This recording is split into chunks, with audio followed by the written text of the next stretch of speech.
Hello, hello, hello. Hello, everybody. Happy Friday. Thanks for joining me here live today. I'm going to wait for a few minutes, a couple seconds for some people to come into the room.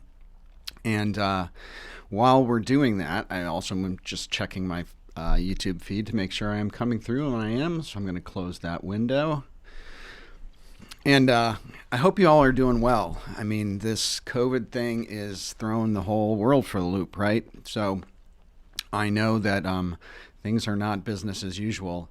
And for that very reason, I wanted to come on and do a live specifically around some of the challenges that we're having, the creative community entrepreneurs are having in the face of the COVID epidemic.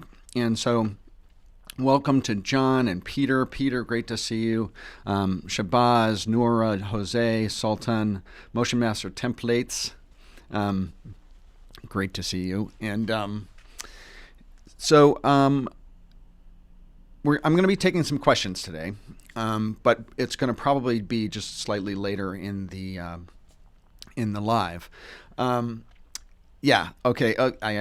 Peter made comment that okay. So personal branding, right?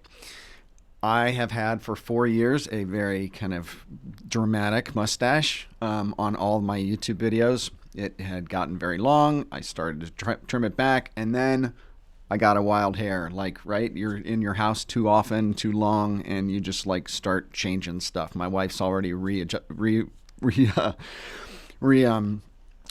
living room twice. So I shaved it off. Okay, so it's now gone. New look. Okay, the other thing is that apart from just a couple lives, I have only worn something other than just a black t-shirt twice. So this brightly colored shirt, it's Paul Smith shirt, my favorite brand. This is actually harkens back to my old agency days when I used to be in the fashion industry and I would travel internationally to go shopping.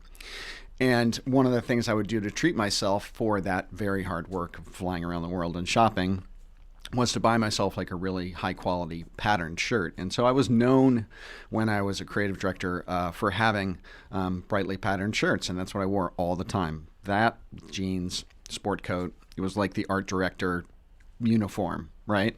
So anyway, so I'm going to start adopting that again. Catherine, great to see you. Lara, hey Ben, good to see you, man. And awesome website, Ben. I'm looking forward to seeing some. Hopefully, you can incorporate a little bit of my feedback that I gave you.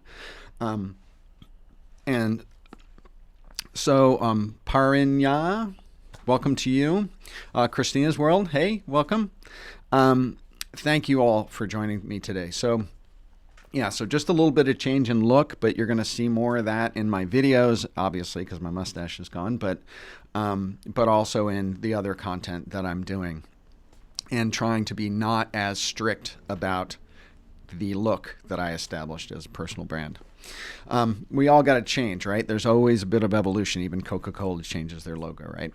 So what I want to talk about, one thing is a lot of what I'm going to be talking about today are things that we're going to be working through and discussing as a group in a brand new Facebook group that I'm launching. And it's just launched. So there's only, a couple dozen people who are members of it. It's called Brand Design Masters. And here's the URL, facebook.com/groups, Brand Design Masters. Brand Design Masters, if you've been on any of my other lives, is my new brand. It's my new podcast. So the Brand Design Masters podcast, the Brand Design Masters Academy, where I'm going to be teaching classes, the Brand Design Masters Guild, my mastermind group. But Brand Design Masters is a free, but private, not private people, and it's discoverable by anybody. But you have to apply and get in, and you will. So do. And but it's going to be a group where it's going to be creative professionals, entrepreneurs. And we're going to be there helping each other improve our business acumen, our strategic knowledge, our branding acumen, design skills, marketing skills.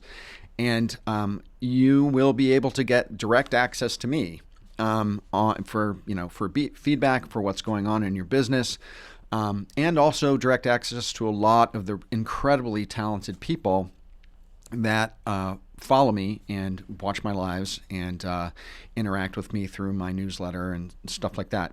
So please go and join this Facebook group. And introduce yourself. When you get there and you get approved, introduce yourself, write a short paragraph, maybe even post some creative or a little example of what it is that you do, and introduce yourself to the group and tell people a little bit about your business, a little about you, what your expertise is, what you might be able to help others in. And I'm really looking forward to this group becoming a really vibrant community. We're all going to be working on two kind of key things, and you're going to hear me beat this drum. Minas, welcome. Namrat, welcome. Thank you. Jan Hazreb, hope I'm doing that right. Welcome. Thanks for coming. And we're going to be dealing with two kind of basic pillars: core disciplines, so that's design, strategy, branding, marketing, and then also core systems, so what it takes to build a entrepreneurial business, online business, digital business, consultancy. So things like, financial stuff, digital stuff, the infrastructure, contracts, proposals, all that sort of stuff, filing management, hardware, software, all those things. So we're going to be working on our skills and we're going to be working on our infrastructure. So all of those things are going to go on in this Facebook group. So please go join that. And I'm going to probably bounce back to this topic a couple times in the live today, but I just wanted to share that with you. The other thing, just very quickly, that I wanted to share is that I just launched a podcast.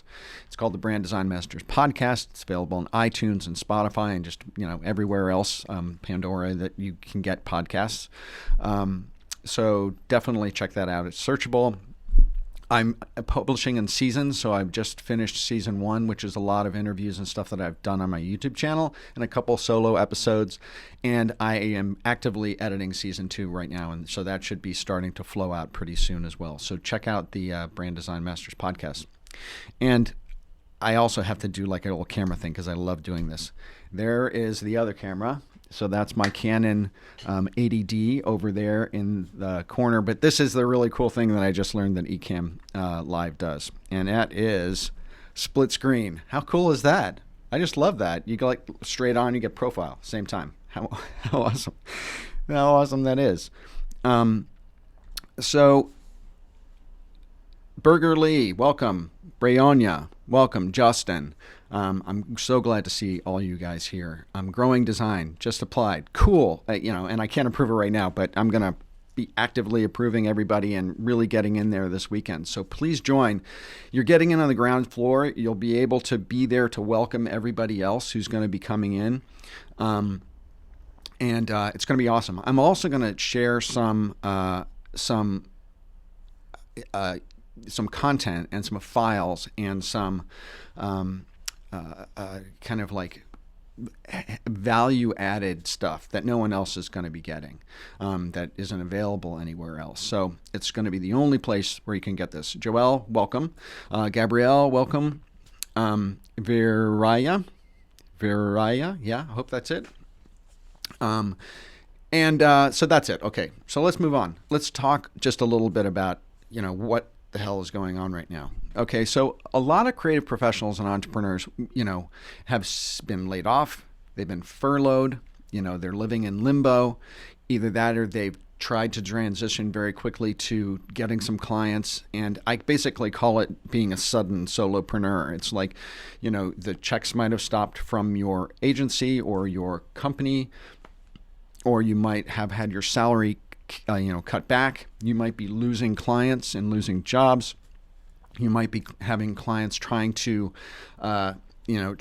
reduce your fees or have you accept less. So I wanted to talk a little bit about that today, and specifically how you can get contract and freelance clients quickly. One of the things that you might have seen, and I'm sure you've seen this, is like the typical funnel, right? The typical funnel of achieving new business. And it generally starts at the top with awareness, right? So content, advertising, brand awareness, where you show up on social media. And then the next level down is interest, where that awareness generates interest in you. And that can be, you're offering value or you're commenting or people commenting and starting a conversation with you. Kind of an elevated level of activity, either people starting to reach out to you or engage with you on social media or through your content or through your advertising or through email or conversations or whatever that is. The next step down is decision. So that's where after people have started to generate interest, they get to the point of making the decision that, okay, I'm going to use Peter, I'm going to use Sultan for this particular job. And then action is the final step. And action is where they pull the trigger, right? They send you the email. They say, let's do a Zoom. Let's do a discovery call. I'm thinking of you for this particular project. That's the funnel, right? The classic funnel: awareness, interest, decision, and action. What we really need to do, and what this moment in time is really ripe for, is jumping right through the awareness and the interest stages and getting right into decision and action. Like, we want to cut off that long tail, content development, digital presence, consistent publishing, showing up kind of activity that it usually takes to get this decision and action, because we ain't got time for that right now, right? People are home, they got to get work. And I would also say that a lot of people have the impression that like the world has come to an end and that clients aren't buying anything and everything's come to a stop. And I can guarantee you that that is not the case. In fact, my agency is busier than it's ever been. And I know a lot of other people who are really busy as well, who are creative professionals. Part of the reason of that is because, lots of companies their business might be scaled back and they are generally too busy and dealing with day-to-day stuff and selling products and services and dealing with customers to think about their marketing or think about what they could improve in terms of their social media, their advertising, their website, or whatever, their video, whatever that is. And now that they have just a little breathing room from all that, because they don't have that really incredible speed that's going on in their business. Hey, Rusty. They are thinking about marketing, and you would be surprised how many new business opportunities are coming to the people that I know who are creative professionals. And so, what? Oh, no. Joselle is my marketing assistant. Joselle Tech. She has an agency called The Rolling Media in the Philippines. She is here. She says I forgot to make her the moderator. That's a bummer. Okay. I don't think I can do that on the fly. Oh, yeah. She says she's a moderator anyway. But Joselle's in the comments. She's awesome. She is what helps me, do everything that I do. Cross-purpose all my content, moderate my YouTube lives. She's incredible.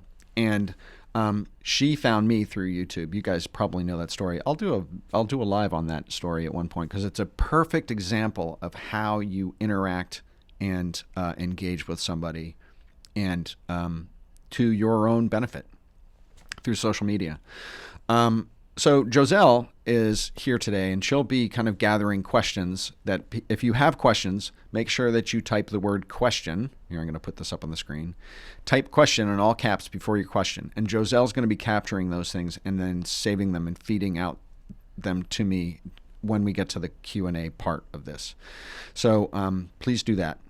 And Joselle has just started a new YouTube channel, and there's a link right here, bit.ly/Joselle Tech -YT for YouTube, obviously. And then she has a Facebook page as well. And Joselle had a YouTube channel where she was helping virtual assistants in the Philippines become better at being virtual assistants. And she had, a number of thousand subscribers on the channel, but she's shifted more towards branding and marketing. So she has a kind of a brand new channel. So if you want to support her, she puts out really, really cool content. So check out Joselle's YouTube channel. And so what we want, now jumping back into it, what we want to do is we want to jump from awareness and interest right through those, right to decision and action. So how can we do that? One of the best ways to do that is word of mouth. Word of mouth, as everyone knows, is the most valuable form of marketing that there is, because recommendations coming from someone else about you being great is the most motivating thing that a potential prospect or client can hear from you, hear about you, is that you have done work for somebody else. It's been fantastic, and they recommend that you will be able to help them. It's so much more effective than advertising, where you are talking about yourself, or social media marketing, where you are talking about yourself or showing your expertise. When it's coming from somebody else, that decision carries so much more weight and is so much more motivating. Okay, so how do we do that? How do we get people to be word of mouth advocates for us?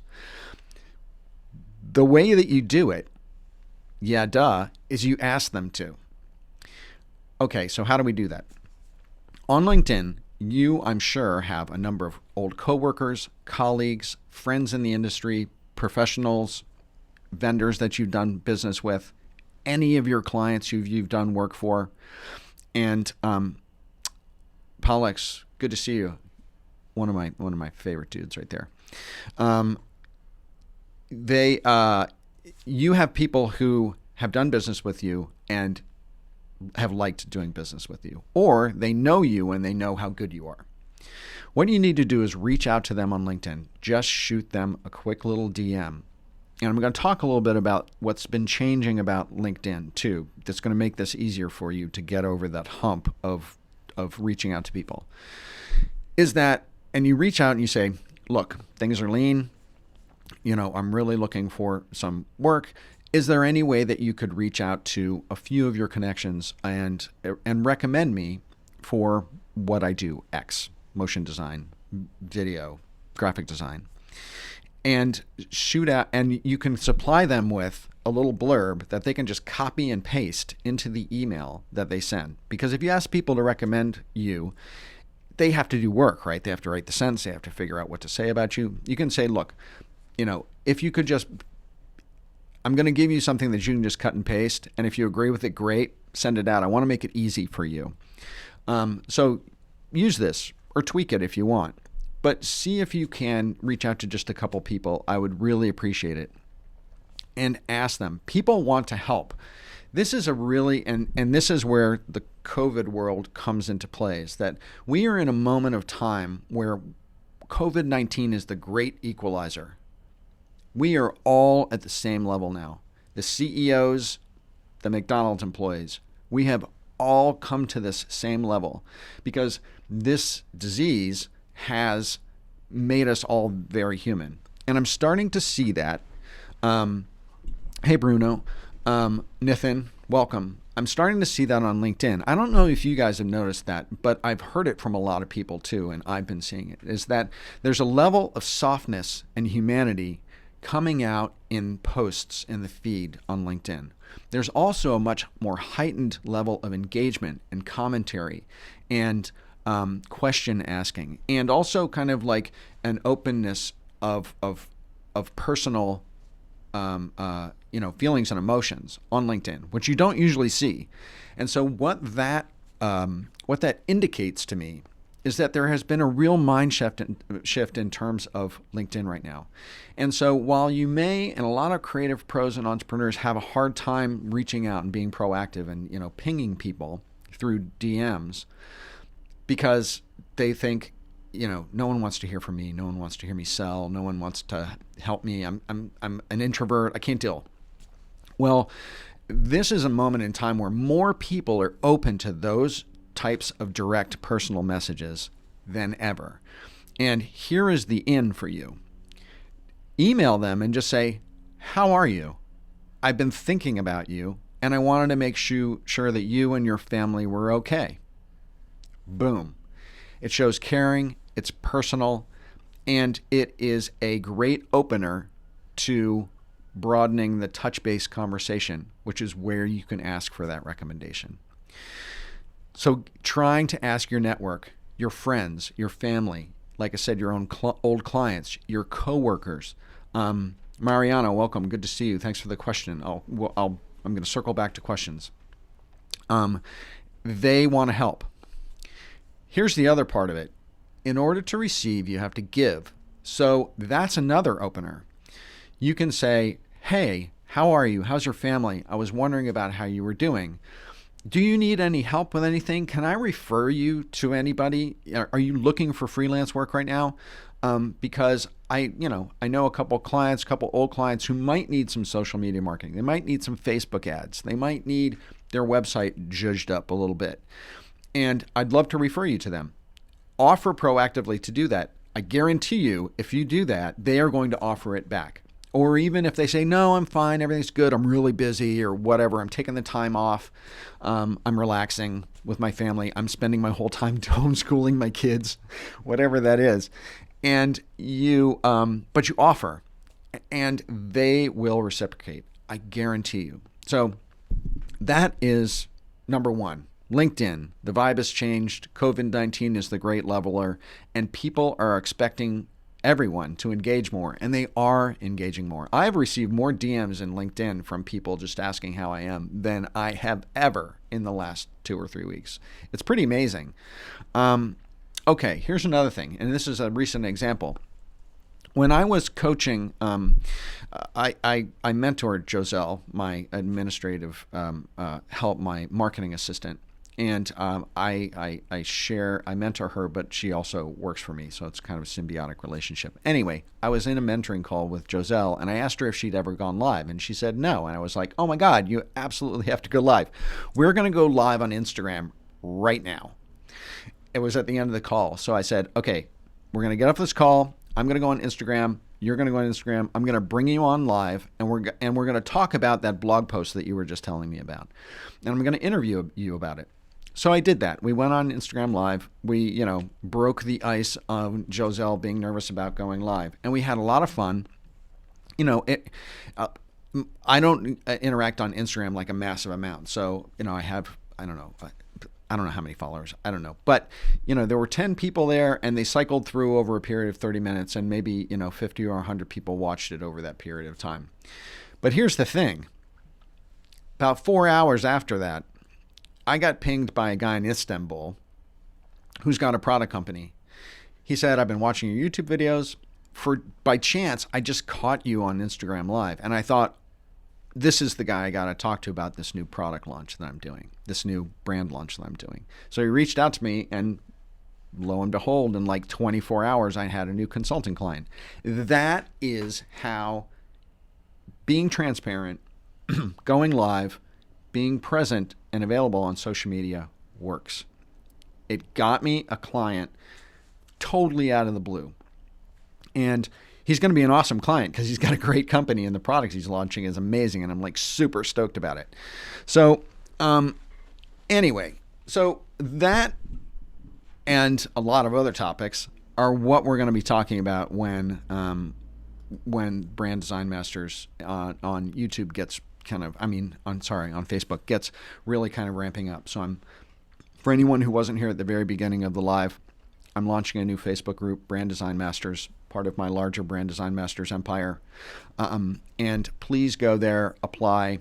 It's going to be filled with amazing entrepreneurs and creative pros and designers and motion animators and web people, developers, and we're all going to be helping each other grow and sharing work with each other.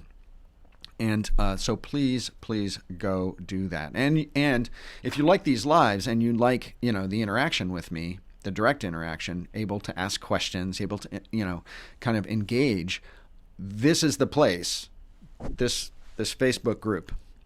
That's where you're going to be able to engage with me on a regular basis, rather than just the periodic lives that I do or through comment sections on what I post. So check that out. One other quick thing, and actually I'll come back to that. So, okay, LinkedIn, social media lives. Here's the other thing. There is a resurgence of the old trusty phone call. We have moved into the digital age that it's almost rude to call somebody out of the blue without texting them first, right? Everyone knows that. It's like or before you go over their house. You can't go over to their house and ring the doorbell. You got to text first. So everything is like texting first. But I tell you, I've received more straightforward phone calls without a text before than ever before in the last few weeks. There has been a resurgence in the good old-fashioned phone call. And you treat it in exactly the same way that you treat the LinkedIn reach out. I just was thinking of you. How are you doing? Haven't talked to you in a long while. Make it personal. Make it caring. It is, right? I mean, it's not like you're being disingenuous. And say hi, reach out, make a connection, because those connections and being top of mind with somebody is what's going to create those referrals and those connections that are going to bring work your way. And also, I'm a firm believer in good karma. And here I'm going to give you guys a different view. I'm a firm believer in good karma, and I think that offering that kind of heartfelt support will come back to you. I know that it does. Okay, now here's another thing that I wanted to talk about. I'm going to try something. Hold on a second. I just love that. It's so cool. I just love playing with this stuff. So if the other thing I've heard about from some people is that they've been losing clients, or clients are dialing back on their work, or canceling, or are postponing projects. And I've been asked, how do you deal with that? Do you cut prices? Do you renegotiate? I recommend that people do not, a lot of people right as COVID was hitting, or had membership groups, or they had the video courses, or whether they're like, should I cut my prices? Or I cut my prices? And my counsel is always, do not cut your prices. But there are lots of other ways to engage people, or to give them more value than usual, to get them over that hump of doing business with you. Welcome, Complex Animal. Welcome, Todd. Good to see you guys. Thanks for joining. And so a couple of things that you can do is that I'm not a big proponent of spec work, but the way I'm going to recommend this is not spec work. It's offering up maybe a free audit of what they do, meaning you look at their website, you look at their copy, you look at their photography, you look at their design, you look at their logo, you look at their social media, whatever it is that you do, you reach out to some folks and you offer them some point of view for free. You say, look, I do this sort of work all the time. I've been looking at some of your competitors. I was checking out your website, and I think that you could do X. What I recommend is that you do this, this, and this. You don't actually have to do the work, but just making the observation and offering them value about how they could solve that problem is a huge value to people. And again, it puts you in front of them. You are being helpful. You are giving them value. You can take the extra step and say, hey, guess what? I'm gonna do a quick comp of what I think it could look like, and send it to them, and make it look fantastic, or show them an example of someone who's doing it better than they are, and let them know that you could really bring them up to a new level. Try it.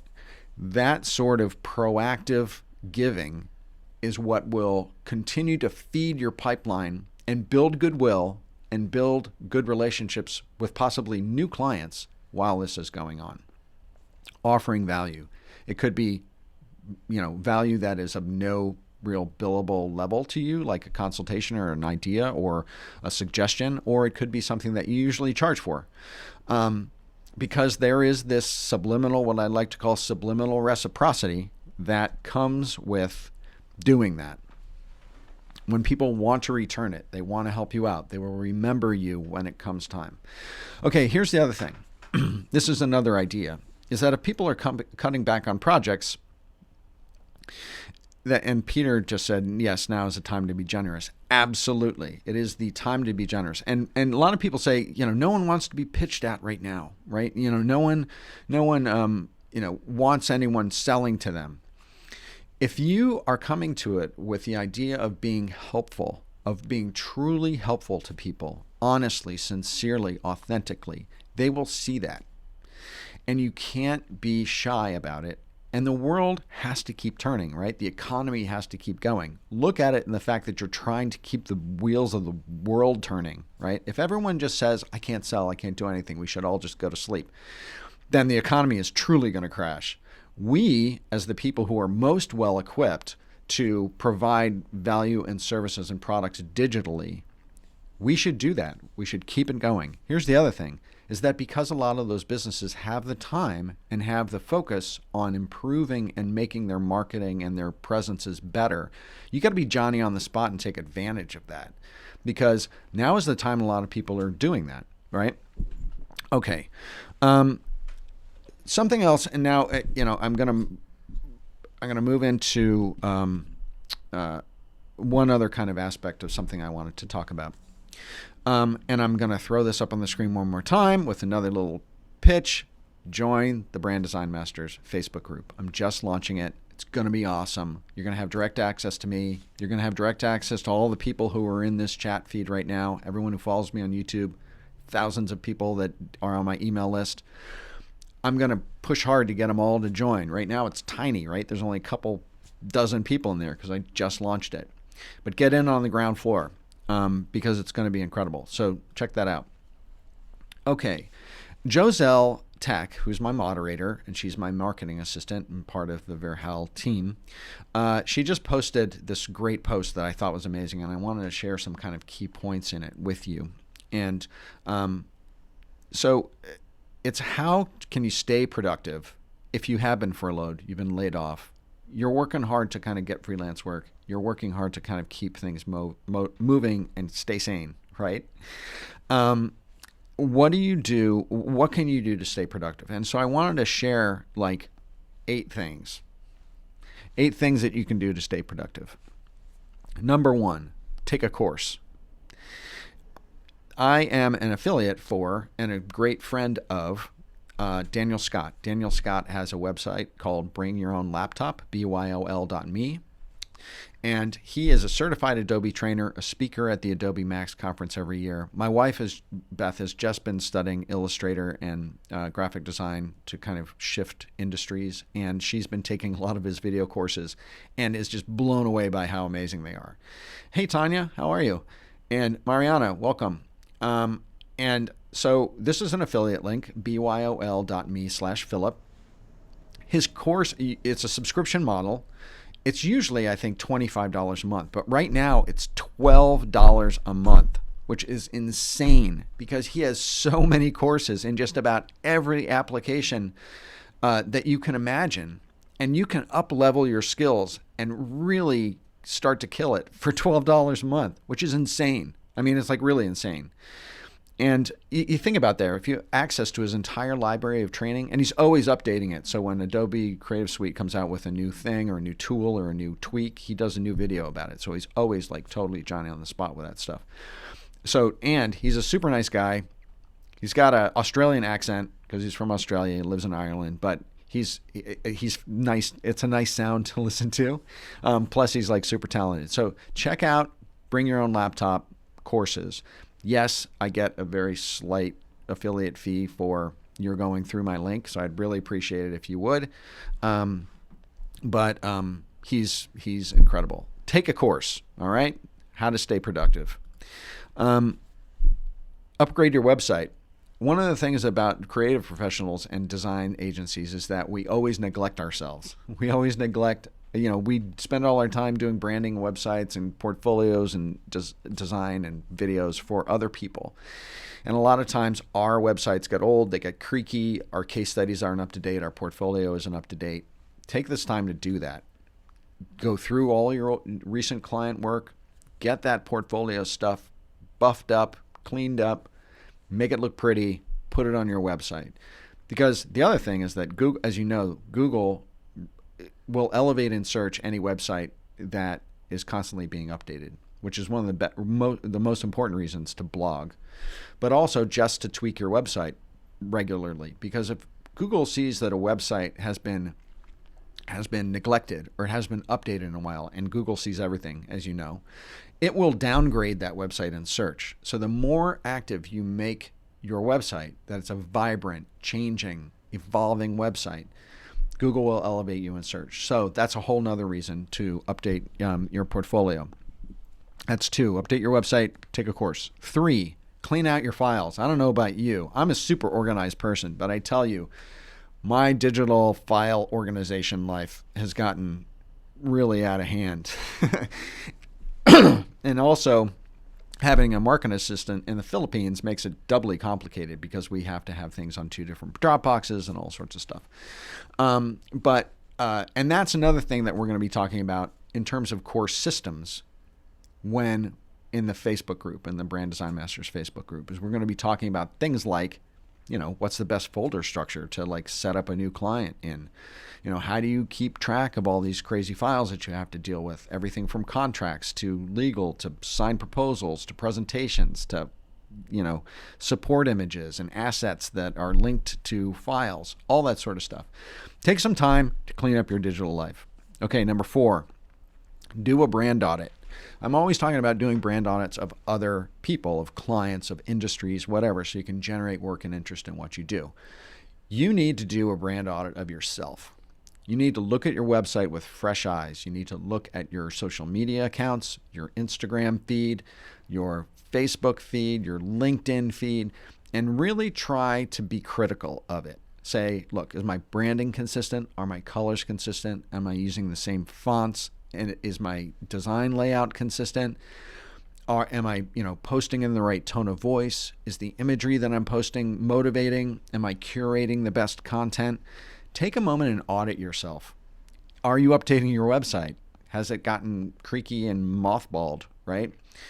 Do an audit of yourself and try to make a to-do list, maybe 3 or 4 items of things that you're going to hit and you're going to make better during this period of time, because we all get busy and it's insane, right? Okay, that's number 4.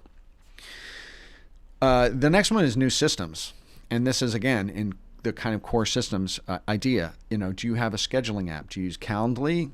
Do you have something hooked into your website that someone can very easily schedule a meeting with you or a call with you and get a Zoom link or get a phone number or get, a Skype link or whatever that is when they schedule a meeting? Is it linked to your Google Calendar so people can see your availability?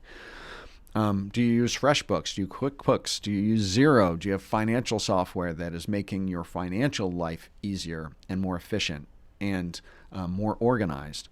Do you use Hootsuite to schedule your social media posts? Do you use the G Suite, Google Docs, Google Sheets, Google Slides, to make that aspect of your life easier? Do you use Dropbox? Look at your systems. Are there any systems that you're missing that you don't have? Or are there any systems that you've always wanted to have or going to make your life easier, but you've never had the time to implement them? Now is the time to get on that, right? Hold on a second. Masters of Designs, that's so close to my name. Masters of Designs, you should definitely join the Brand Design Masters Facebook group. Jaden, welcome. Okay, now, number 6. One of the things that I've been very successful with on YouTube are my trend videos. I've had a couple trend videos go viral. One's got like more than 1.2 million views, got picked up by a number of websites and went crazy, blew up my subscribership. And so I stay on top of trends. I'm always watching for them. And one of the things that I recommend that you do is get out there. Get out there and look at your competitors' websites, other designers, other agencies. If you're in the, I just saw the word real estate in the feed. If you're in real estate, go look at a bunch of independent realtor websites. Look at your competition and look to see what's happening in terms of design sensibility, website layout, logos, color, what kind of content are they putting out? Whatever your industry is, whatever you do, if you do motion design, get out there and really kind of search, Fast Company and motion design websites and Behance, and look what people are doing. Look what's happening. Look what's current. A lot of times we get really busy and we're doing client work or we're doing our job or we're doing whatever that is, and we forget to take a look at what's around us, to look at trends. So shop. Get inspired. Get out there. Look at some stuff. Kind of be inspired by some trend. All right. Now, this is old school. Totally old school, right? Read a book. I don't know about you, but I have a tendency to buy, all sorts of business books. This is a great book, by the way, guys from IDEO, Creative Confidence. And I'm not an affiliate for that. But I buy all sorts of business books all the time, and I hate to say I read about a third of them. And so I probably have 30 business books in my office right here that I need to read. And so That's another thing that I would recommend. If my business wasn't totally blowing up right now, I would be reading some books. But if you have a little extra bandwidth and you want to improve and stay productive, read a book. I have it. By the way, I have a ton of really amazing books for creative professionals on my website. If you go to my website, under one of the pull-down menus, it says books. Surprise. And there are probably 50 or 75 books in there that I've featured in my Brand Muse newsletter over the years. And a lot of them are just absolutely incredible. If you want book recommendations that I think are like really rise to the top of the most amazing books ever, join my Brand Design Masters Facebook group, because that's where I'm going to be sharing that information directly. And so, okay. What next? Last one. And I've already kind of covered this. And then I'm going to go into questions. Help somebody else. This is the time, a moment in history, where we need to help each other. And yes, you can help people in a business sense. You can help people survive. Because we're branding and marketing people, we are better equipped to help people survive this than anybody. So be helpful. And if you have to do stuff for free because people are hurting, do it for free. Like I said, great karma. Get out there and be helpful.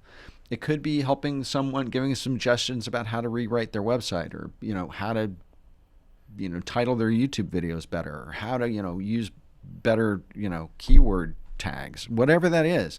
Get out there and be helpful to people.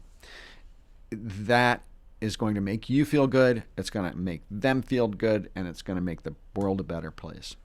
And with that, that's the end of my push of information for live. And now I am going to go to questions. And Joselle has been feeding me some questions through Facebook Messenger. Bruno, good to see you. Mariana, I'm reading the names on the questions here. So I'm going to take some questions. And thank you guys for listening to me chat through that. So if anyone has a question, I know Joselle's been collecting them, but type question in all caps in the chat so you can, so Joselle can see it very clearly that it's a question, and then she'll forward it me through Messenger. She's kind of trying to edit them, so I can kind of focus. So there's that. One other quick thing. I'm just going to keep plugging my new podcast, Brand Design Masters Podcast, iTunes, Shop, Spotify, Pandora, Stitcher. It's everywhere. Search that. Okay, questions. Bruno. Hi, Philip. Starting out on the freelance world while working full-time as a graphic designer. Great. At this point, I only created a Fiverr account. Do you have any tips for me? Yeah, first of all, I know some people do Fiverr. I am not a fan of Fiverr because you are going to, it's incredibly competitive. You're competing with people who can survive on $25 a month in the third world. And some of them are great designers. And, I'm just going to say, when you compete on price, you are bound to lose. And Fiverr is built to compete on price. And so I would recommend, if you can make money on Fiverr, some people do. Look, okay, some people make money on 99 Designs or Fiverr, any kind of these cloud competition type of websites. But I find that they are filled with people who are cheaping out, people who are selling stuff that's not original, and people who are trying to get something for nothing. And it's mostly, from what I've heard, more trouble than it's worth financially. So get a great portfolio up on Behance. Start posting your creative work on LinkedIn. If it's around a particular industry, it's around watches, it's around technology, it's around cars, whatever it is that you do, tag it on LinkedIn with keywords or key hashtags that are around that industry, because it's then going to start showing up in the people who are in those industries, who follow those industries. And I guarantee you that when you're posting creative work and you're posting it with automotive hashtags and it's showing up in like some guy from GM or Ford or Honda's feed, they're going to be like, whoa, that's really cool, because they're not used to seeing that shit in their feed, right? And so, post on social medias, post your creative work, ask for feedback, ask, what people like, because getting your creative work out there is going to draw more higher paying gigs to you. There are a lot of portfolio sites. I would try to be on as many of them as possible, particularly if they're as a free level and you don't have to pay anything. But that's one of my biggest suggestions. I hope that helps. I know I could do a whole hour on that, on like how you jump into freelancing. Mariana, question. I'm trying to build a portfolio in illustration and trying to find my own style and voice. What types of projects should I be focusing on? Is COVID-19 the only messages we should be voicing? I would say COVID-19 is not at all the message that you should be voicing in illustration. Or what I would do in illustration in terms of finding your own style and voice is give yourself some projects. Just like writers give themselves writer's prompts. It's a whole thing on Reddit, like, things that, people use as writer's prompts to try to like jump off with an idea. I took an illustration. It was a continuing education editorial illustration class, a number of years ago in New York at the studio school. And one of the things that we did was we got illustration prompts, basically. And one in particular that I remember was like, what if pigs were businessmen? And I know this is an editorial type of thing, but it's like you had to come up with an illustration that communicated pigs being, or a situation that pigs being a businessman would be in. And there's all sorts of kind of weird, bizarre prompts you can give yourself. But what that does is it gives you a subject and an idea that you have to address in one way or another, just like a design prompt would be. And then you have to use your creativity to illustrate that, to bring that out creatively. And if you're trying to find your own voice and style, what I would say is volume trumps quality any day of the week. Just like in social media, volume trumps quality. At the beginning, one of my favorite artists, actually, he's passed away now. He's amazing, but his name was Rex Ray. And you can see he's like, I don't know if you're familiar with him, but that's one of his pieces back there. And Rex Ray, when he was just starting off, he gave himself a challenge that he was going to do like, I don't know, it was like 200 pieces in 200 days or something like that. And he did these little beautiful collages, and he's got amazing books on it. He's got a very mid-century modern kind of look to his design and fine artwork, but he gave himself this challenge. He was going to do one a day, and he basically found his voice within that 200-day exercise. Give yourself a challenge like that. I'm going to do 2 illustrations a day, one by noon, one by 6 p.m. Volume, crank it out. They don't have to be perfect. They don't have to be incredibly ornate or developed. But in doing that volume, you will find what resonates with you and what doesn't. Okay. Nithin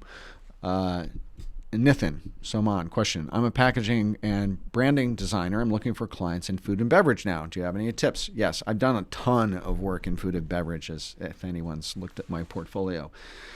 And packaging is, congratulations on being in packaging, number one, because packaging is one of those, to a certain extent, unsexy avenues of graphic design that you can be very successful in if you're good, because really good packaging designers are really few and far between. So congratulations on that. If you're looking for food and beverage work, I would say, by the same token, do some spec ideas, like create some comps of things that you think are absolutely amazing.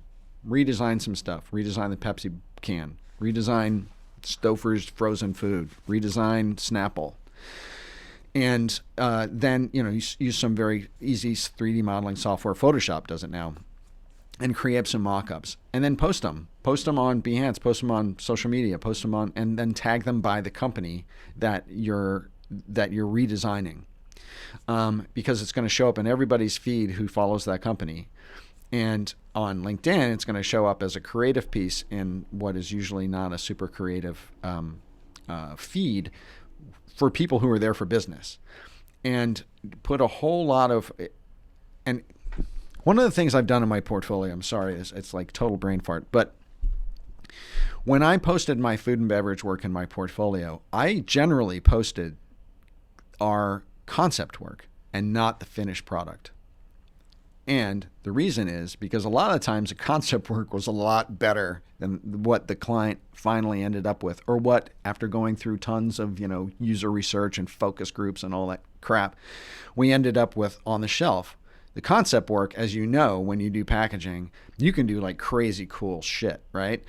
And so I would say do some really cool concept packaging and get it up and out there, and tag it with the companies that you are designing for. It will generate interest. People will pick up your imagery and put it on Pinterest. It'll start going viral. Everyone will be sharing it everywhere. Do that. That's one idea. The other is to reach out to food and beverage people. You can do all sorts of keyword search and company search and role search on LinkedIn, and ping some people and say, hey, I just did this really cool kind of concept. I thought I'd share it with you, and send it to them in a direct message. Okay, sorry. Wow, lots of questions coming in. Oh, I'm so excited. Okay, and I'm like right at the beginning. Okay, sorry. Here, yeah, this is quick. Complex Animal asks, what software am I using to do the switch screen? So I am using Ecamm Live, small e, C-A-M-M, Live. You can use it to go live on Facebook. You can use it to go live on YouTube. And you can bring people on to interview them, and you can do split screen camera stuff like this. You can, put stuff, put scenes up on the screen, like the Brand Design Masters Facebook group that I want everyone to join. Am I hitting on that enough today? And you can, put them off, put them on. It's very cool. And so it's all called Ecamm Live, and that's how you do it.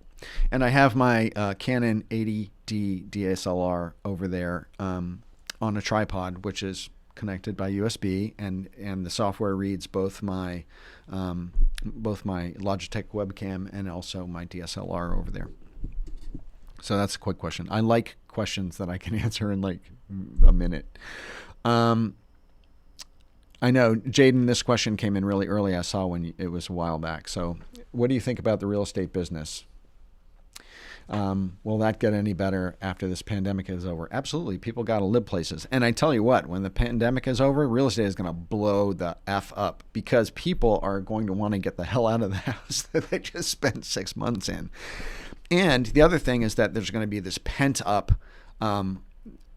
sellers who have had to take their houses off the market because they're not selling, and people who have been wanting to move or having to move, or they've been furloughed, laid off, they're getting a new job, they have to relocate. Real estate is going to blow up. So be prepared for it. But right now it's tough, obviously. But so anyway, that's my feedback on real estate. Okay. Ben, I wanted to say also, Ben actually just redid his website, and he caught me in a really good moment and asked me if I'd go check it out, and I did. And he's made some huge progress on his website, so congratulations, Ben. And I made some suggestions to him, and I actually want to ask you, Ben, you can ping me after this via email or whatever, but I've been thinking about doing some reviews and some crits of websites on my YouTube channel live. Maybe not live, but recorded. And I was thinking maybe I would do one of yours. It's something I'm playing with. So ping me if that would be okay with you. Tanya White asks, I have a lot of interest. I love branding, marketing, graphic design. Would you suggest just focusing on one area? I love Adobe Dimensions and packaging. Would you get started in something new? If you're interested in packaging, like I was just saying, packaging is a great career to go into. There's a lot of work in it, and it doesn't take much to shine in it, and Adobe Dimensions is awesome. If you're just starting off, focus, because you want to get good and proficient at something, just like I did that video on like having too many creative pursuits, if you try to do too much, you don't do anything well. If you focus a little bit at the beginning and get good at something and then expand as you go along, you have a greater chance of success. You want to really kind of try to learn something deeply before you generalize. If you start off generalizing, you'll never be known for anything, and it will be harder to stand out, both in the industry and professionally.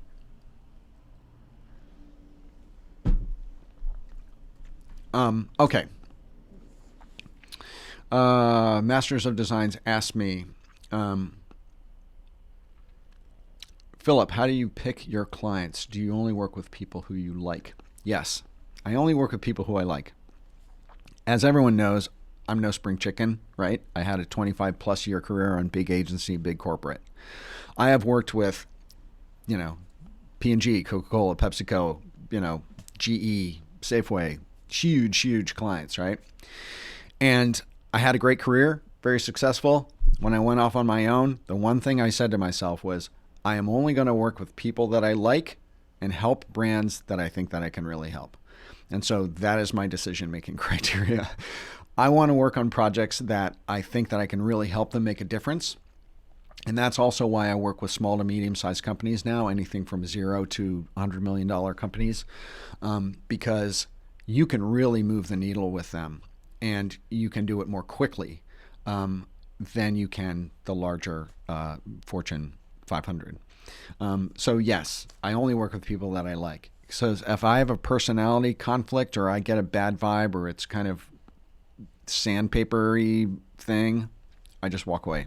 And I have the liberty to do that. So I'm fortunate that way. Okay.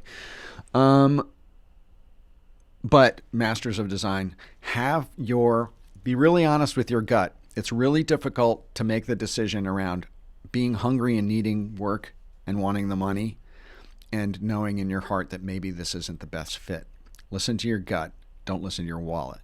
Unless, of course, things are really, really bad. You need to put food on the table, in which case listen to your wallet, because a lot of people are in that situation right now. And I have been in that situation. So, by no means am I like some elevated, like living out of reality kind of branding designer person. All right. Question, will there be critiques on the Facebook group page? Will it be forced to be constructive feedback? 99% of the time, it seems like they click like and say, wow, something awesome, blah, blah, blah, blah. Oh, I think, Justin, that's a really good question. And I'm a musician, and I've been on publishing music on music websites for a long time. And that is one of my major bones to pick about those sorts of things, because everyone's like, it's like a big love fest. It's like a big stroke fest, right? No one is giving constructive criticism. The one thing I've found about design, though, and designers, is that designers never have a problem giving constructive criticism. Like, if you're asking for creative feedback about something and you put out like 3 examples of a logo or 3 different cuts of a video, and you ask for constructive creative feedback, I guarantee you're going to get it. And you will get it from the people in this Facebook group. And I will encourage people to do it, and I will do it. If anyone who's worked for me as a creative leader knows that I don't mince words when it comes to giving creative feedback. I say what's on my mind because I want to make the work better. And, as a designer, you got to develop a little bit of a thick skin, right?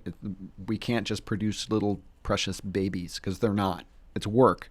It's design work that's got to do a job. And so I give constructive feedback, and people in this group will do the same thing, and I will teach them how to do the same thing. So get in there, Justin, and put some work up in there. Okay.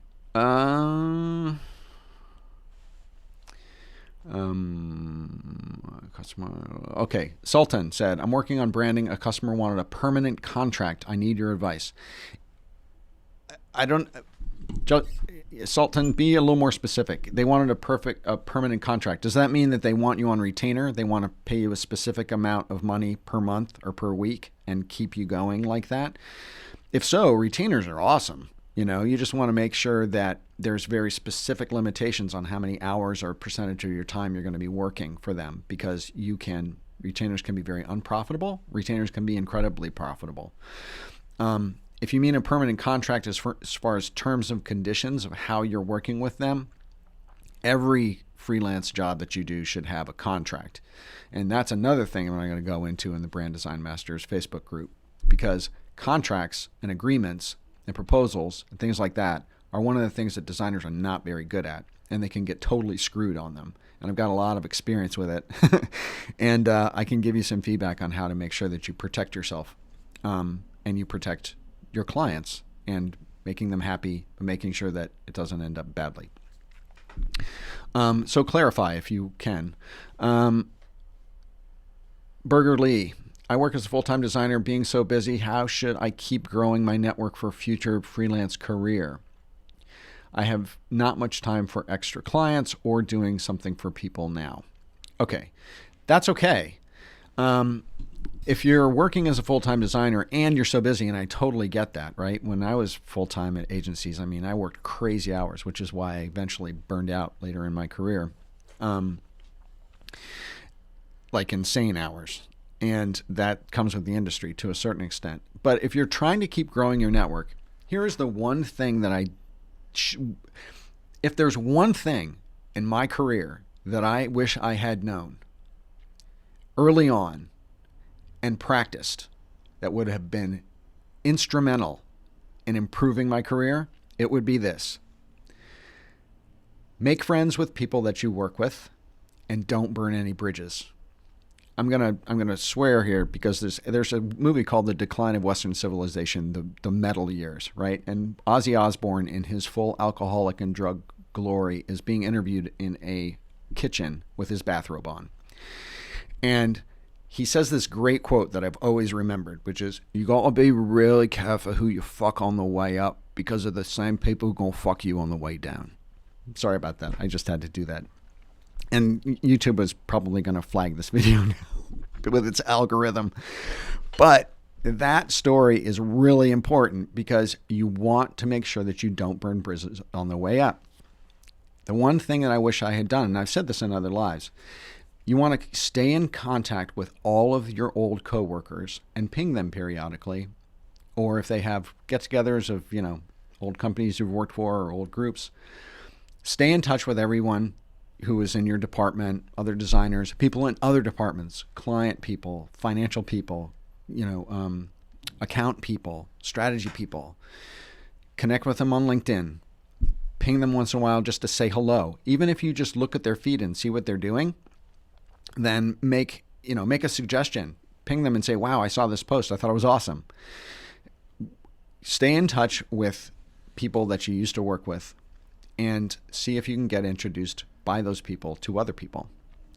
That is how you build your network. Whenever you have a client, whenever you have a colleague that you work with, whenever you work with a company or an agency or whatever, connect with those people on LinkedIn and keep the relationship warm. Because I tell you, this is what's going to happen. And this is what I didn't know, is that all of the work, subsequent jobs that you get in your career are going to come from those people. They are going to, when you have an interest in a company, and your network is bigger, and you do a search on your connections, and it turns out that X person you used to have in your department now works there, that's the person who's going to get your resume on the desk of the hiring manager. Submitting resumes and portfolios and cover letters online is like throwing shit into the Grand Canyon. It's like a black hole. It doesn't work. The only way you get work and jobs and your resume through to the right people is you do it through a connection. So keeping your connections and everyone that you meet, keep that warm. That's where it comes from. Hey, Kashif Amin's here, who's one of my mentees, and he's awesome. Cash is a guy who's got to join the Facebook, the Brand Design Masters Facebook group, because he is a design director at a packaging place for all you packaging folks who are in here in the UK. Super talented guy. And he's also a partner at Verhel, my agency. He helps me on projects as a designer sometimes too. Really great guy. Connect with him. I'm sorry, Cash. I hope that was okay. I said all that. Okay. Cash asks, the point you made about real estate, what other business sectors do you think will resurge post-COVID? One of the things that I think is going to be the most interesting to watch is retail, because retail is getting destroyed by COVID. And the other one is the restaurant industry. The physical restaurant industry, not like home delivery type of places or mom and pop Chinese restaurants, but the restaurants that didn't do takeout are getting destroyed. And so I think that those two industries, retail and big restaurant, are going to be really interesting to watch. And retail is huge, right? I mean, it's like all retail. So it's like, mall retail to fashion retail to technology retail. I mean, everyone is getting slammed by it.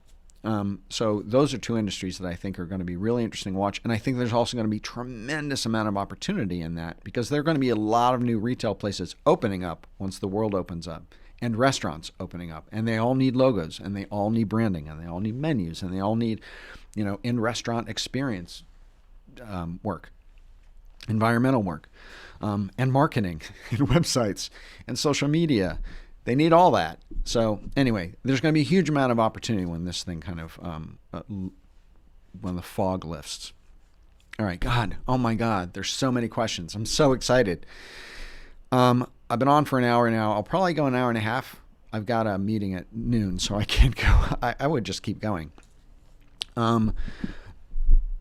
Just so you guys know, Joselle's a moderator, so she's filtering questions to me. I'm trying to cherry pick and get to as many as I can.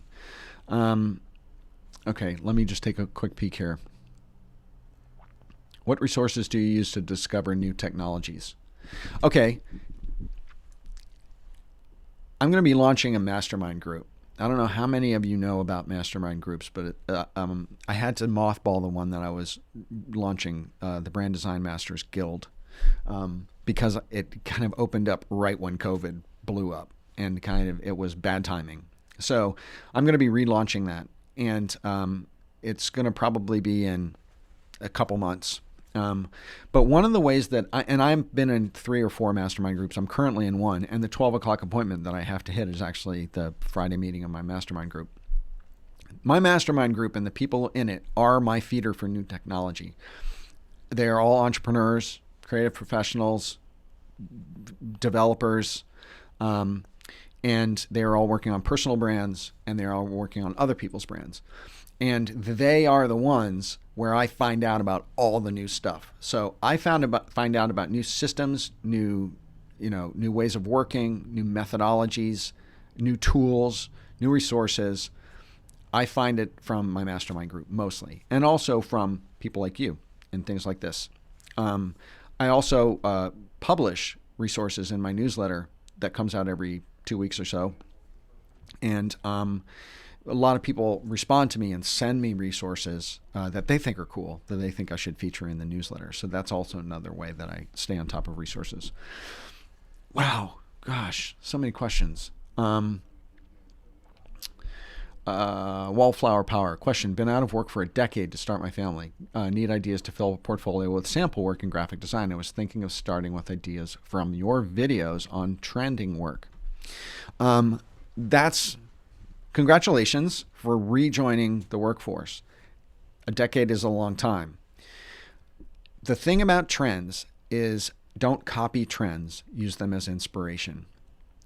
Because my trend videos have been so impactful and popular, I have a lot of people saying, I'm going to use this trend in my work. Trends are meant to be a springboard, a jumping off place, a place to give you inspiration of how to handle something slightly differently.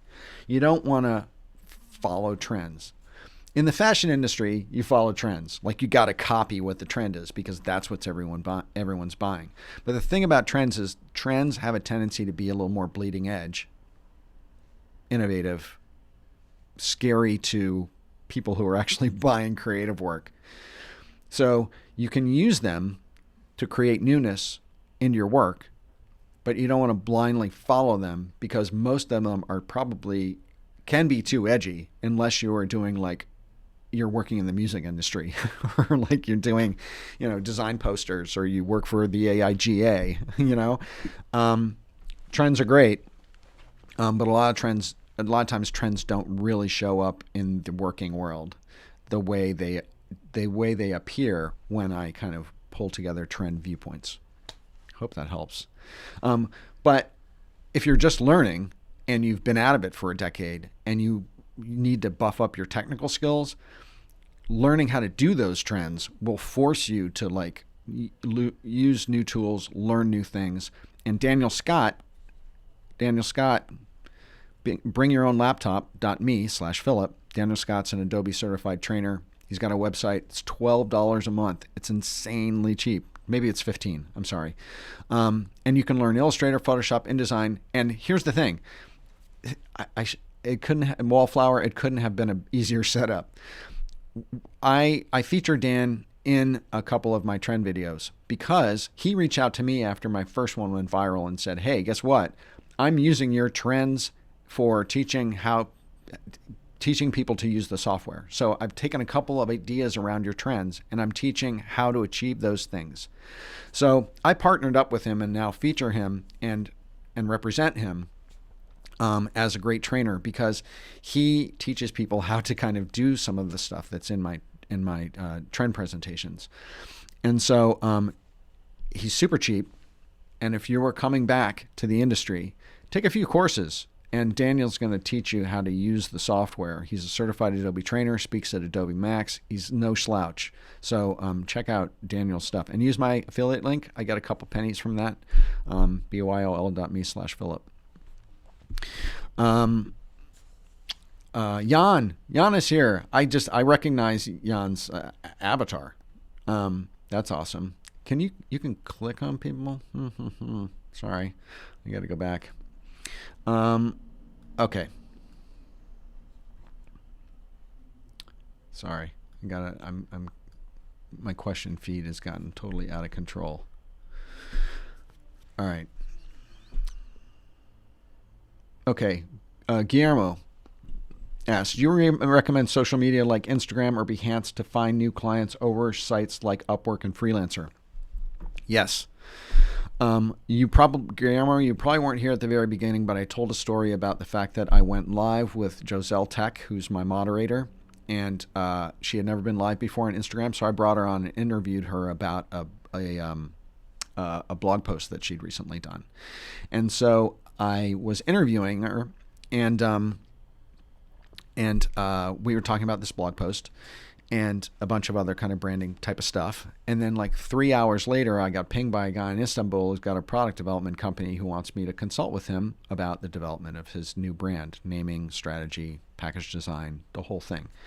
I got that gig because I do YouTube videos. He followed me on Instagram. I did an Instagram live, and he caught the Instagram live and said, oh my God, I need Philip now.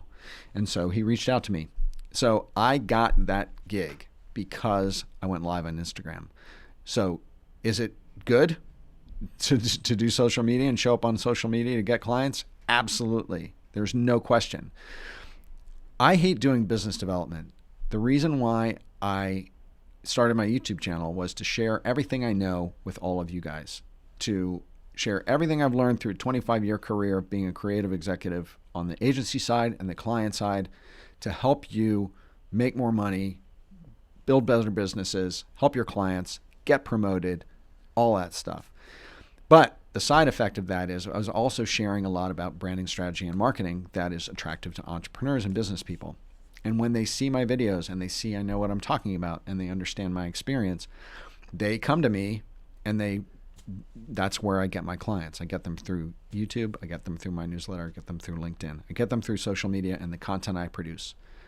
So for anyone who doesn't like do cold calling or reaching out to people cold, do content about your expertise and work will eventually come to you. It's not fast. You got to be consistent, but it works. Okay. Man, this feed is like crazy. All right. Okay. I'm going to have to scan. Bear with me, you guys. Here, wait. I'll change my camera view. Dun, dun, dun, dun. Wait. Okay. You can look at the side of my head while I'm reading some questions. Okay. Sorry, I had scrolled down too much. My background is in technical communication. I just recently moved to doing freelance graphic design. How do I present myself since I don't have a lot of experience? Breonia, to tell you the truth, I'm going to be totally honest. My background is technical communication. I think if you mean like things like manuals, like, technical print communication, I just recently moved to doing freelance graphic design. How I present myself, don't have a lot of experience. You got to produce comps. You got to produce some fake project work, and your work doesn't have to be work that was actually produced. You can do work, put it up on the web, put it up on your portfolio. As long as you label that it's concept work, it can help build your portfolio. And here's a perfect example of that. If you're going, oh, no one should publish spec work. I'm not talking about spec work that you're doing, someone's asking you to do for free. I'm talking about concept work that is coming from you and your own giving yourself projects. If you make sure that you label it concept work. Pinterest is full of nothing but freaking concept work. If you look at packaging on Pinterest and you look at all of the amazing, like cool, super sexy packaging that's on Pinterest, 99.9% of it was never produced. Product developers, motorcycles, cars, automotive concepts, can openers, toasters. There's all sorts of concept stuff, super high-end design stuff on Pinterest that is design stuff that designers did because they thought it was sexy and amazing, and they put it up there. As long as you label it that it's not true, like if you redesign Coke's bottle or whatever, and you say it's a concept, it's fine. Put it out there. Make sure that it's, good, number one, and number two, provoking. Like, push the envelope, right? Okay, got to look at some more questions. Hold on.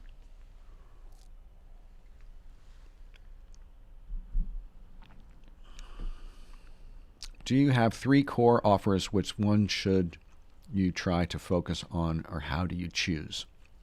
Video Wisdom Studios asks that. If you have 3 core offers, which one you should focus on? If you have 3 core offers, is not a lot. It depends on what you're talking about in terms of being a core offer. If you're talking about as a video studio, you're doing one thing's editing, the other thing is like special effects. The other is, 3D fly-throughs. Should you focus on one? Yeah, I would probably focus on one. Get known for something and then branch out. Generally, when you're starting out and you aren't known for anything, it's best to focus and make an impact and get known for something than do too much and not be known for anything. Hope that helps. Okay. Anshul asks, hi, Philip. I just got started with my WordPress business a couple months back. I've worked with a few people for free. I have my portfolio ready and have testimonials too. Good. Put it up online. Get a website. Put it up online. Put it up on Behance. There are a ton of creative websites to get your portfolio up. Get it up on LinkedIn. Post on Instagram. Do a walkthrough on YouTube. You got to get your portfolio. If you put it up on Behance, that's one site. You got to blanket the world with your creative work, because the more places you put it, volume trumps quality. Meaning, the more places you put it, the more chances are that someone's going to see it. So, if you're just starting up, that's my suggestion. Okay. Okay, wait. I'm going to back up a little bit. Am I not scrolling down enough? Okay.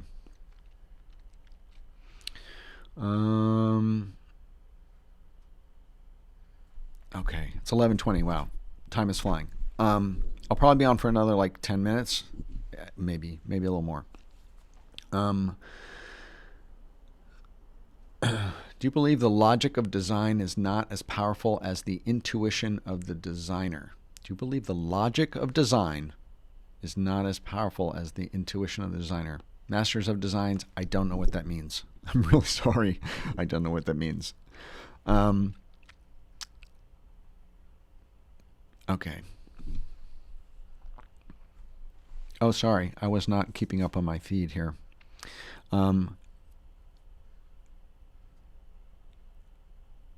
Okay. Did I hit all these?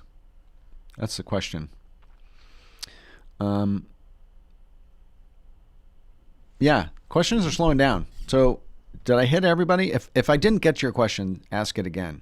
What do you think about cold outreaching on LinkedIn? On Shul, I mean, like cold, that's tough. It's probably better to either work through, get an introduction from one of your network connections. Because one of the great things about LinkedIn is if you're connected with someone on LinkedIn, you can ask them to connect you or make a recommendation for you to someone else. So you can, if you can't connect with them directly, you can ask to be connected, and if they don't approve it or they don't say yes, but you can't message them directly unless you're connected with them. But if you look through your connections and find out who they're connected to, you can do a search and find that out. And through a second level connection, if you can get an introduction, it's much better to send work or an outreach to someone after you've been introduced to them than totally cold. I hope that helps. Okay, sorry, scrolling down. You also got new eyeglasses. Yes, I got new eyeglasses. Actually, these are old eyeglasses. My other ones are, all clear, but it's just a second set. So I decided to really mix it up. Like I went for the patterned shirt, went for the different eyeglasses, shaved off the mustache. Right? I just was wondering whether any of you would recognize me. That's kind of what I did. And also to show that really under all that gray hair, I'm actually 14 years old. Sorry. Okay. Is this feed going? I think so. Hello. Sorry. Do you have some advice for younger designers that have a problem with confidence when charging bigger clients? When it comes down to it, you can't charge clients more than you can prove. And that means you have to have the credentials to charge. You can't just charge more out of the gate. You can't just, be 2 years out of school and say, I charge $25,000 for a logo, right? It's not going to happen. You have to have credentials that will show the type of work that you've done and hopefully the type of results that you've shown for the clients that you work for. So you have to work your way up. If you're fairly new, you're going to have to work for less until you start getting some credentials of clients and building up your portfolio, the size of clients you've worked for.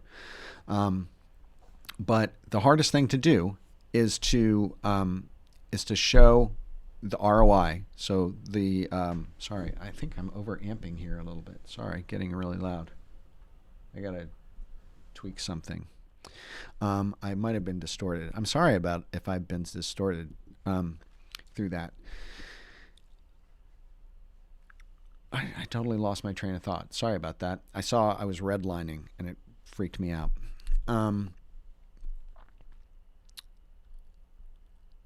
Okay, sorry. I remember what I was being asked. Freelancers, yeah, you have to kind of work your way up. The larger the client, the more you can charge.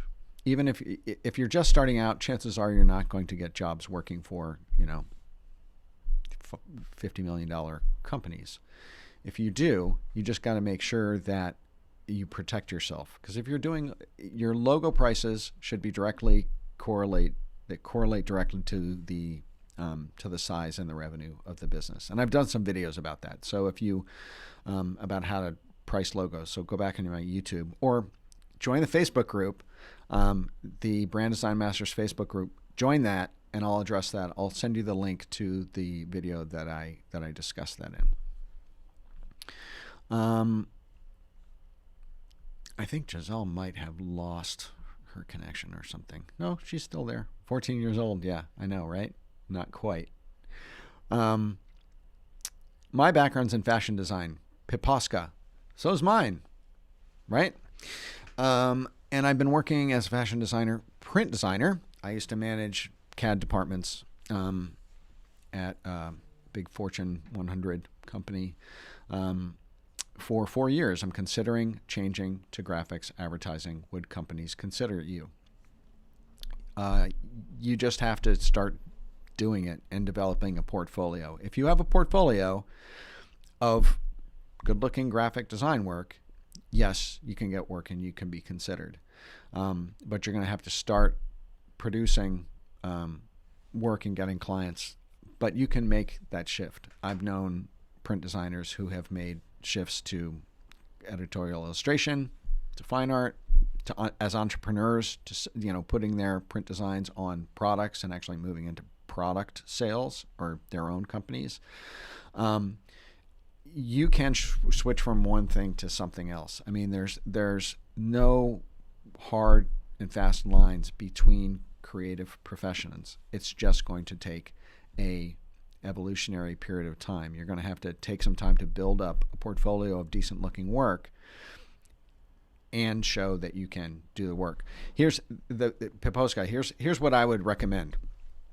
I don't know what country you're from, but when people just get out of school and they're just starting to graphic design, one of the things that I recommend that they do is that they work for temp agencies. Rather than just going out and getting a job with an agency or a company right away, work for a temp agency. There are a lot of them. Places like 24/7 in the U.S., Creative, what's it called? Creative Circle. And you go in, you might have to take a test in Illustrator or Photoshop to show you can actually work the software, right? And then they will farm you out to companies that need quick hourly freelancers. It may be for a few days, maybe a week, maybe a month, whatever. The great thing about that is that you will be able to work at a number of different types of places. Big agency, small agency, big company, small company. You're going to work in different types of departments. You may only be there for a few minutes, a few days. But the great thing about it is that you're going to build your portfolio really quickly across a range of things. You're going to be able to make network connections and make friends with everybody that you meet at every one of those companies that you get to temp at. Granted, the temp agencies take like half of your money. So you make less money than getting that freelance gig by yourself. But they're going to place you. They're going to find the place that you need, that you can work. So you don't have to go in and get a freelance job with all these companies when you don't have the experience. You can get farmed out by these temp agencies and they can do the work for you. So that's what's awesome about them. So if you're just making that switch, work up a portfolio, go out and talk to a couple temp agencies, take their tests, get on their list, and hopefully you can start getting farmed out. And then when you start getting farmed out and working at these other companies, make sure that you're capturing every single piece of work that you do on a little USB drive or whatever. Make sure that you get a copy of it, even if it's a screen capture, and build your portfolio. And we'll also, the other great thing about that, sorry, I don't know why the second thing is up here. The other great thing about that is it will tell you what kind of company you like to work for. Do you like advertising? Advertising's tough. It's a crazy industry. Do you like client side, meaning corporations? Do you like agency side, branding, packaging, social media? You'll learn about the type of place you want to be. That's the biggest mistake that people coming right out of school make, is that they'll go to work for an agency or in advertising or in corporate or whatever, and they'll realize they made a big mistake, that they hate working in-house corporate because maybe they only get to work on one brand. Like they've been working on Everetter batteries for like 2 years, right? Nothing else. Or they go to an agency and they find out that the hours at agencies are crazy. They expect you to work till like 10 o'clock at night every night. You'll be able to sense that as you do. You'll be able to kind of gauge that as you temp at places. So That's one of my suggestions. Okay. Sorry. Sorry, I'm scrolling down through this stuff. Questions. Okay, I'm going to look on the regular feed here. I got another regular feed. Scrolling down. Question. I'm starting my home interior business last month. Your tips for interior branding. Can I send COVID-19 awareness email to my clients? I'm sorry, I don't totally understand that question. In terms of sending anything COVID-19 to anybody, I know that my announcement of this YouTube Live was around the changing freelance environment around COVID and what challenges that's bringing to us. But I would be very careful about trading on the virus, trading on COVID, making it a marketing handle. It's so easy to take that the wrong way, to look like you're ambulance chasing. You can acknowledge it and say, I feel your pain. We're all feeling this pain. But in terms of using it in some way, be very careful about that. Mihalo says, do you plan on doing live portfolio reviews? Yeah, sure. If the Facebook group blows up and we get a few thousand people in there, I'll definitely do live portfolio reviews. I'll do that on Facebook Live. How about that? I commit. Hey, Rob is here. Hey, man, thanks. Rob is from TubeBuddy, and TubeBuddy is the shit, man. I use TubeBuddy on my YouTube channel, and it is instrumental in helping me do keywords, making it easy to upload, all of this stuff. TubeBuddy's absolutely phenomenal. So if you have a YouTube channel, TubeBuddy is an amazing investment to make because it will help you upload easier, get the best keywords, design thumbnails. The really cool thing about TubeBuddy, and I did an interview with them when I was at Social Media Marketing World, was that you can see the stats, like the keywords, the stats on your competitors' videos. So if you go on a video that you really like by one of your competitors, you can see what keywords they use to market the video, or what, competitive information. It's super helpful. Anyway, yeah, TubeBuddy's amazing. I should have had my TubeBuddy affiliate link graphic here. Rob spanked me for not doing that. Masters of Designs, has a client ever questioned your price increase? No, they haven't. And it's because of the length of my career and my credentials. I mean, I can, I can't charge what the market can't bear, but I can prove that I'm worth what I'm worth. What's the Facebook group link? Oh, sorry. How horrible of me. Brand Design Masters Facebook group. Facebook/groups, Brand Design Masters. Please apply. You'll get in. And it's going to be an amazing group. The plug of it is that I'm launching this Facebook group. It's going to be full of creative professionals and entrepreneurs. We're going to improve our business skills, our strategy skills, our branding skills, our design skills, our marketing skills together. You're going to have direct access to me. We're going to be working on core disciplines. So what you do in your design or business or creative business or business. And then also core systems. So that's the underpinnings, the infrastructure of your business. You'll have direct access to me. You'll have direct access to everybody else in the Facebook group. We're going to create each other's work. We're going to give each other feedback. We're going to upload and share cool, inspiring stuff. It's going to be an amazing place. So totally join. Okay. So, Rob said he tried to share my affiliate link, but he couldn't in chat. So it was great seeing you. I met Rob in person at Social Media Marketing World out in San Diego. And geez, Rob, I certainly hope it goes off next year. Joselle shared it. It's actually Facebook. It's groups, plural, Joselle. Groups, Brand Design Masters. Trading on the Virus. Another genius book title. Oh man, Paul, like, you cracked me up. That would be, yeah, that is. Yeah. I'll tell you another book title, and you guys can't steal this because I am going to do this book one day. My book is going to be called The Sexy Potato. Because when I was VP of design at PepsiCo, I was head of salty snacks, right? So I was in charge of Lay's potato chips, Fritos, Doritos, everything, like the huge, huge salty snacks business that Pepsi has, global.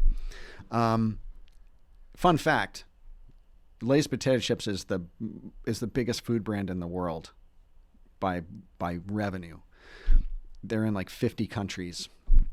And I was redesigning the core Lay's potato chip bag, like the basic potato chip.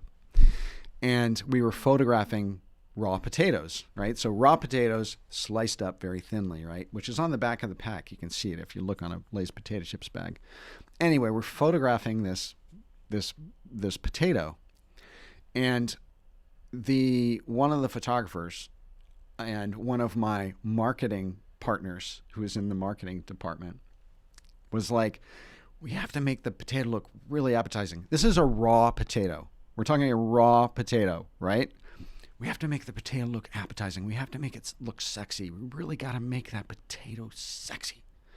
And that's what totally blew my head off. That's when I lost all my hair. It was like, as the VP of design at PepsiCo, I was like, I am now trying to create a sexy potato. That's what my career has come to. It was a turning point. It was a turning point in my career, was the sexy potato. And so what I want to do is I want to collect, we'll do this in the Facebook group. This is a great idea. We'll do this in the Facebook group. We will collect stories from people's creative careers that are their sexy potato story. Like the nightmare stories of working with clients and design projects and creative feedback they've received. And I'm going to collect it all, and I'm going to make an ebook. And it's going to be called The Sexy Potato. And it's going to be a seminal, creative, professional, freaking hilarious ebook. Because it's going to be full of stories like that. So anyway, I totally went off on a tear. I couldn't help myself. But the sexy potato always takes me there. Takes me over the edge of the waterfall. Okay. Okay, sorry. Interiors business branding tips. To tell you the truth, there are no branding tips that are specific for a specific business, because branding, the fundamentals of branding are the same across whatever industry that you're in. You have to have a clear identity, a clear color palette, be consistent, be contemporary, or speak the semiotic language, so the visual language of your industry.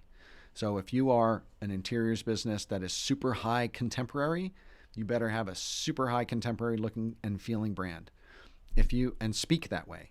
If you are if you do classic furniture, antiques, 18th century, type of design, you got to speak that language. So your branding has got to align with the aesthetic point of view of your company. Hope that helps. Okay, I'm going to scroll down. Sorry, my scroll stopped. That's why. Peter Lewis, who I know kind of personally, he sent me a book, said he feels totally justified in blaming me for his cholesterol issues. Oh man, I'm totally running over. I can't believe I've gone so long. It's been on like an hour and 40 minutes. I'm going to have to go, you guys, because I have a mastermind in 20 minutes. Okay. Quick design, some brand strategy. Okay, Sultan, here's the thing. Quick tips on brand strategy is an impossible question. But here's the deal. Come and join my Facebook group. This is how I'm going to tie this up. Brand Design Masters on Facebook, right? Groups/Brand Design Masters. Some of the things that I'm going to share in there and some of the groups that are going to grow out of this Facebook group, masterminds, more focused groups. I am going to share some basics of brand strategy in that group with those people. I'm going to help improve and increase everyone's core discipline.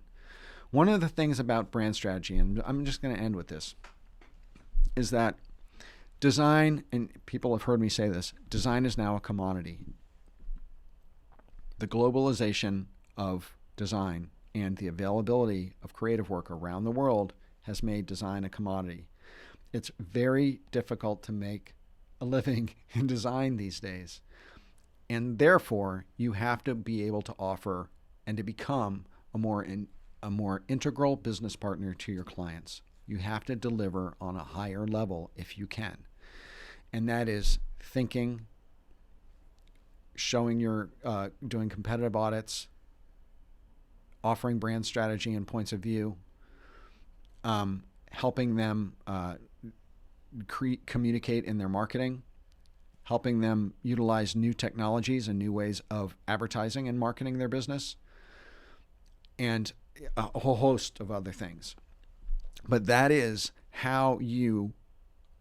your career insurance as a creative professional, is to up-level your skills on a much broader level, because that is what's going to raise you above the people on Fiverr. It's going to raise you above the 15-year-old kid in China who's going to do a kick-ass logo because he can for $15.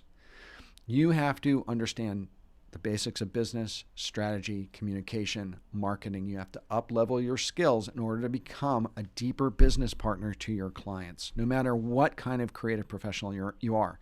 And if you're an entrepreneur and you have a business, you have to be able to understand those things too. Brand strategy, communication, marketing, design, to utilize them to grow your business and to become more successful. And that's what we're going to do in that Facebook group and the groups that grow out of that Facebook group. So, yes, I am preaching. I'm totally preaching, Pollux. I'm going for it. So Tanya says, see you on Facebook. Absolutely. I will see you on Facebook. Todd, good to see you. Christine, great to see you. Christine, I know that face. And Karen's here. Karen Umber is amazing. Hopefully you will go to Social Media Marketing World. And I'm looking forward to working with you directly. I have not forgotten about that. I hope you haven't, Karen. You got to reach back out. Let's get that going. And so thank you all so much for coming today. I'm just going to leave this Facebook thing up here. Please join the Brand Design Masters Facebook group. I hope I've been able to give you a little bit of value today and share a little bit of ideas around how you can get clients, up your game, stay productive, utilize new business opportunities, channels to survive this thing that we are going through. I am with you guys. I'm going through this too. It's not easy, but we can get through it together. And the great thing about it is that we can have an amazing community on Facebook and maybe in breakout mastermind groups to help each other get better and grow and be more bulletproof in our creative practices and our business. So thank you guys so much. I really appreciate it. If you haven't subscribed, I'm sorry, I got to put this up here. If you haven't subscribed to my newsletter, please do. It's go to philipvandusen.com/muse and sign up for my newsletter. It's called Brand Muse. It comes out like every 2 weeks. But you're going to get on my email list. I send like almost 0 emails. I send this newsletter and then I send announcements when I go live periodically, right? So you're not going to get spammed all the time from me. Or if I launch something like a mastermind, you'll get stuff about that.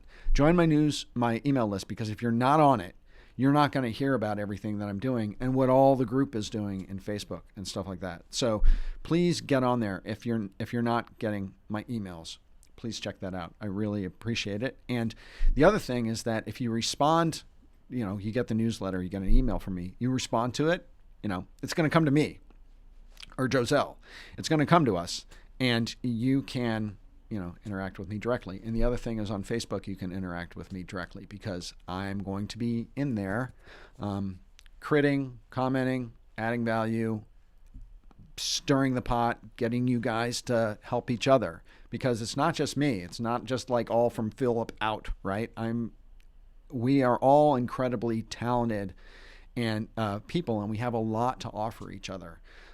So we're going to get in there on Facebook, and we're going to make it inspiring and make it educational, and make it energetic and fun, and I hope I see you all there. I'm really excited to see you all there.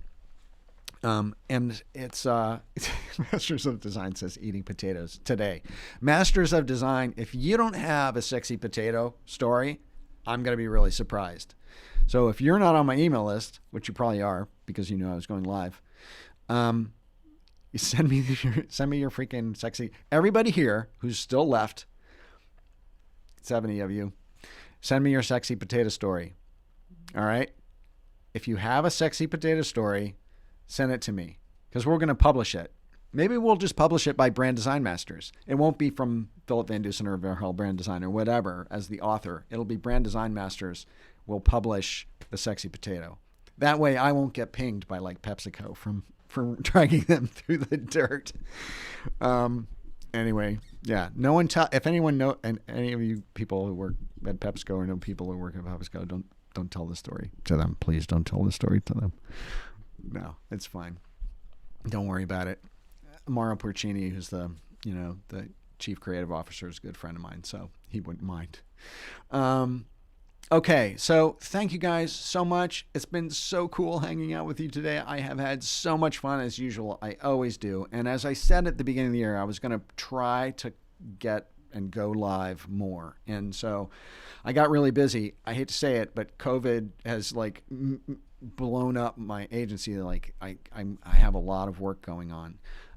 So it's always a balance, right, of going live and interacting. But I am rededicating myself, and one of the places I'm really going to be showing up is in that Facebook group. So please join.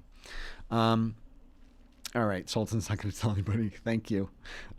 Yes, everyone is sworn to silence.